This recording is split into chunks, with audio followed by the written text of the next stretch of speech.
ನಾವು 2013ರಲ್ಲಿ ಬಂದಿದ್ದಾಗ 1952ರಿಂದ ಇಲ್ಲಿವರೆಗೆ ಜನರ ಆಶೀರ್ವಾದ ಪಡ್ಕೊಂಡು ಅಧಿಕಾರಕ್ಕೆ ಬಂದಿದ್ದೀವಿ.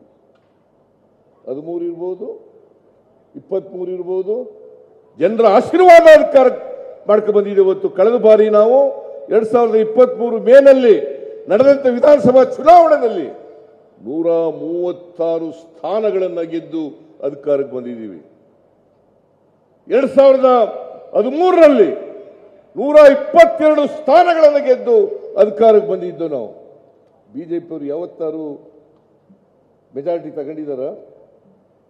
ಏನಪ್ಪ ತಮ್ಮಯ್ಯ, ನೀನು ಬಿಜೆಪಿಯಲ್ಲಿ ಇದ್ದೆ, ಯಾವಾಗಲೂ ತಗೊಂಡಿದ್ದಾರ? ಯಾವಾಗಲೂ ತಗೊಂಡಿಲ್ಲ, ಯಾವತ್ತೂ ಕೂಡ ತಗೊಂಡಿಲ್ಲ. ಹಿಂಭಾಗಲಿದ್ದ ಅಧಿಕಾರಕ್ಕೆ ಬರೋದು, ಅದಕ್ಕೆ ಇಷ್ಟೊಂದು ಸುಳ್ಳು ಹೇಳೋದು.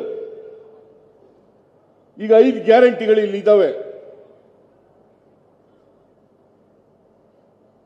ಶಕ್ತಿ ಯೋಜನೆ, ಗೃಹ ಜ್ಯೋತಿ, ಅನ್ನಭಾಗ್ಯ, ಗೃಹಲಕ್ಷ್ಮಿ, ಯುವ ನಿಧಿ.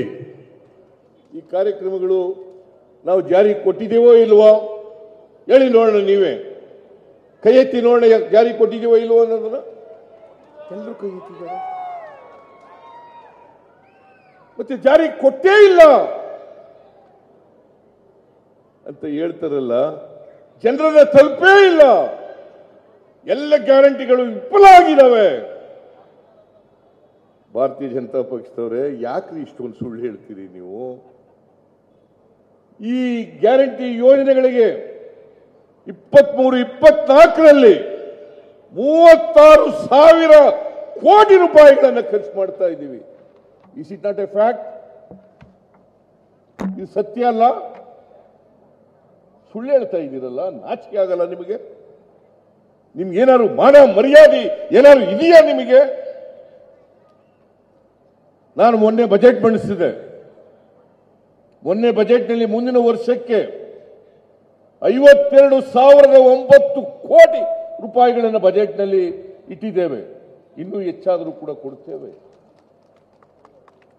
ಇನ್ನೂ ಹೆಚ್ಚಾದರೂ ಕೂಡ ಕೊಡ್ತೇವೆ. ಯಾಕ್ರಿ ಸುಳ್ಳು ಹೇಳ್ತೀರಿ?